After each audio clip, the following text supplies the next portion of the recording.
Assalamualaikum warahmatullahi wabarakatuh. Kenalkan kami dari kelas TI 23B. Izinkan kami menjelaskan tentang linear programming menggunakan metode simplex.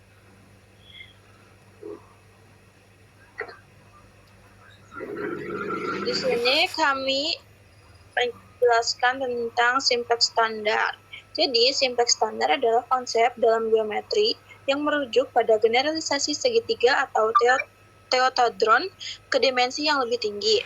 Dalam ruang dimensi N, simplex standar adalah himpunan bagian dari ruang vektor yang didefinisikan sebagai konveksi dari N plus I titik independen linear. Slide selanjutnya, kami ada contoh soal tentang metode simplex. Ini adalah problem pemrograman linear dengan bentuk yang sudah standar. Jadi untuk mengerjakan soal ini, tolong slide selanjutnya. Kami ubah dulu dalam bentuk kanonik. Cara mengubah bentuk kanoniknya yaitu ubah dulu tanda pertidaksamaan menjadi sama dengan. Untuk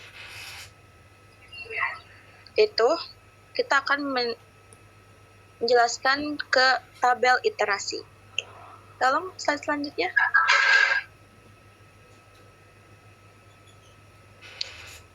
Slide selanjutnya. Nah, ini adalah tabel iterasi. Jadi tabel iterasi ini cara membuatnya yaitu dimasukkan unsur-unsur di bentuk kanoniknya dimasukkan ke dalam tabel iterasi. Dan untuk mencari kolom kuncinya yaitu pilih unsur baris 0 yang paling negatif. Lalu untuk mencari unsur kuncinya yaitu diperoleh dari memilih baris rasio yang paling kecil. Selanjutnya iterasi 2 dan 3 akan dijelaskan oleh rekan saya. Terima kasih. Baik, saya Nanda Mbak Putri akan melanjutkan presentasi kelompok kami. Sini iterasi kedua. Apakah iterasi 2 sudah optimal? Belum ya, karena masih ada yang negatif di B0 yaitu -5/9. Cara pengerjaannya sama seperti di iterasi 1. Jadi, untuk memilih kolom kunci, kita pilih yang paling negatif, yaitu -5/9. Kemudian, kita perbandingkan untuk mencari baris kunci. Kolom kuncinya yang ini ya, yang -5/9, 4/9, 5/9. Kemudian, kita perbandingkan 1 banding 4/9, yaitu 9/4. Kemudian 5 banding 5/9 yaitu 9. Berarti unsur kuncinya kan yang 4/9. Berarti yang paling kecil yang akan menjadi baris kunci yaitu 4/9. Yang berarti perpotongan antara baris kunci dengan kolom kunci. Nah, jadi 4/9 itu unsur kunci yang akan menjadi 1. -5/9 dan 5/9 akan menjadi 0. S1 akan keluar dari baris digantikan dengan X2 ke S1. Sekarang kita perlu operasi baris dasar untuk menjadikan 4/9 jadi 1. Slide selanjutnya. Iterasi 3. Di sini sudah tidak ada lagi unsur di B0 yang negatif ya, teman-teman. Berarti sudah optimal. Kalau ditanya, mana solusi optimalnya? Solusi optimalnya X1 sama dengan 15/4. X2 sama dengan 9/4. Dan nilai Z-nya adalah 1/4. Sekian, terima kasih. Untuk selanjutnya yaitu menggunakan metode dual simplex. Perkenalkan, nama saya Misbahul Jaki dari kelas TI 23B. Metode dual simplex adalah salah satu teknik dalam optimasi linear yang digunakan untuk menyelesaikan masalah program linear yang memenuhi syarat optimalitas tetapi tidak memenuhi syarat kelayakan. Metode ini sering digunakan ketika solusi awal tidak feasible, tetapi solusi optimal mungkin dapat dicapai melalui iterasi dual. Di sini saya mempunyai contoh soal untuk fungsi tujuannya meminimumkan Z sama dengan 16x1 ditambah 20x2. Untuk fungsi kendalanya di sini ada 3 kendala, yaitu 6x1 ditambah 12x2 lebih besar sama dengan 72, 15x1 ditambah 6x2 lebih besar sama dengan 90, dan 6x1 sama dengan 5x2 lebih kecil sama dengan 60.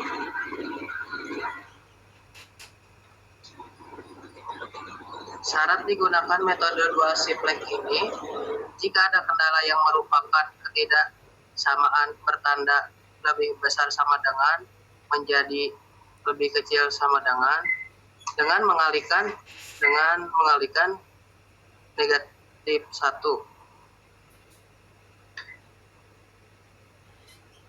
Fungsi tujuannya kita kalikan dengan negatif 1 semua,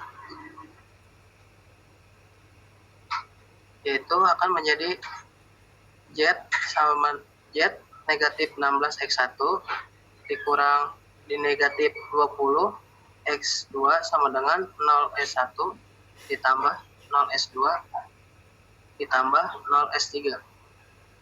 Untuk fungsi kendalanya juga sama, ditambahkan menggunakan variabel slack, itu menjadi negatif 6x1 negatif 12x2 ditambah s1 sama dengan negatif 72 dan seterusnya. Untuk langkah kedua, seperti metode simplex biasanya, tinggal memasukkan nilai kendala dan tujuan dan fungsi tujuannya ke dalam tabel seperti ini.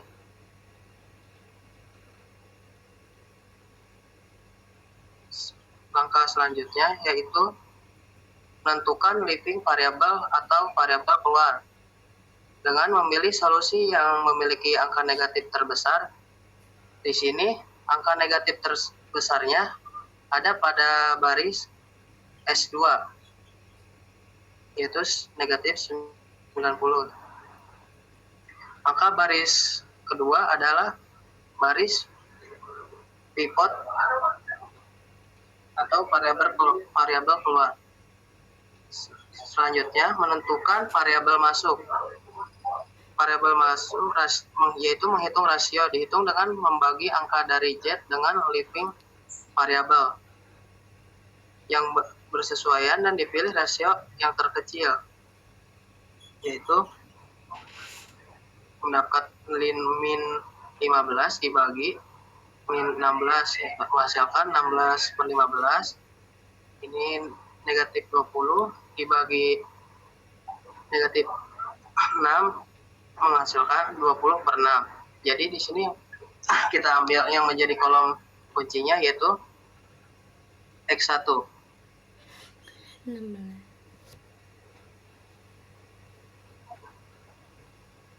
Langkah selanjutnya menentukan baris pivot yang baru, yaitu dengan cara baris pivot lama dibagi elemen pivot, yaitu dengan membagikan seperti tadi min 15 dibagi 16, terus min 6 dibagi 15. Min 15 dibagi 15 yaitu 1. Terusnya min 6 dibagi 15 yaitu 2 per 5. Untuk S1 nya min 15 dibagi 0 itu mendapatkan 0. Untuk S2 nya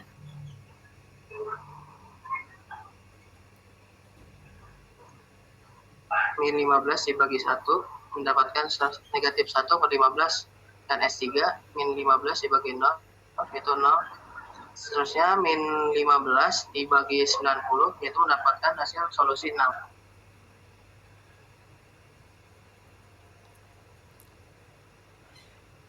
Langsung selanjutnya mencari nilai Z baru dengan cara baris Z lama dikurang baris pivot dikali angka kolom pivot pada baris Z, yaitu negatif 16 dikurang 1 dikali negatif 16, yaitu 0. Negatif 16 dikurang 1 dikali 20 hasilkan min 68 per 5 dan seterusnya. Maka akan menghasilkan tabel baru Z untuk nilai Z-nya 0, min 68 per 5, 0, min 16 per 5, dan 0 untuk nilai solusinya mendapatkan 96.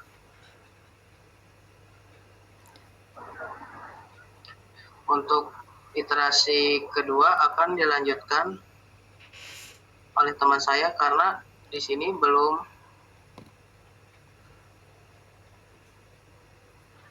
optimal ya, karena masih ada nilai minnya. Lanjut. Sebelumnya dong, Miss Bah. Nah, itu. Selanjutnya saya akan menjelaskan iterasi 2. Menentukan variabel keluar dengan memilih solusi yang memiliki angka negatif terbesar. Karena angka negatif terbesar ada pada baris S1 yaitu min 36, maka baris S1 adalah baris pivot dan baris S1 adalah variabel keluar. Selanjutnya, menentukan variabel masuk, rasio dihitung dengan membagi angka dari baris Z dengan variabel keluar dan dipilih rasio terkecil dengan baris pivot terkecil adalah 17 per 12. Maka kolom X2 adalah kolom pivot dan X2 adalah variabel masuk. Elemen pivotnya negatif 48 per 5. Selanjutnya, next, menentukan baris pivot baru. Baris pivot baru sama dengan baris pivot lama dibagi elemen pivot. Jadi baris pivot baru sama dengan min 48 per 5 dibagi min 48 per 5 sama dengan 1. Jadi X2 nya X1 0, X2 nya 1, S1 nya min 5 per 48, S2 nya 1 per 24, S3 nya 0. Solusinya 15 per 4. Selanjutnya,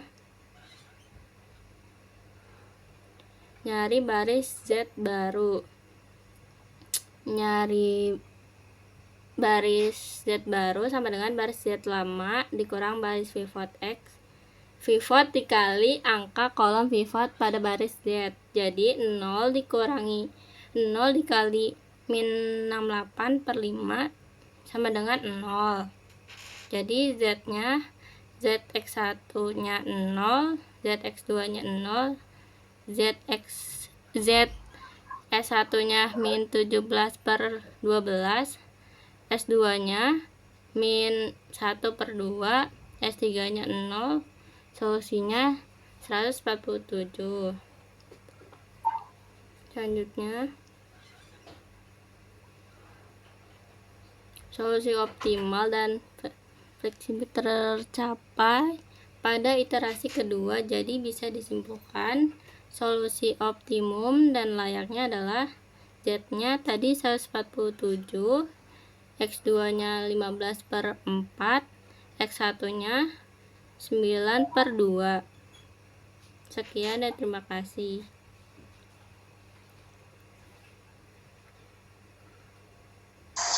Baik, terima kasih atas penjelasannya. Segitu dulu yang bisa kami sampaikan. Mohon maaf bila ada kekurangan. Wassalamualaikum warahmatullahi wabarakatuh. Waalaikumsalam.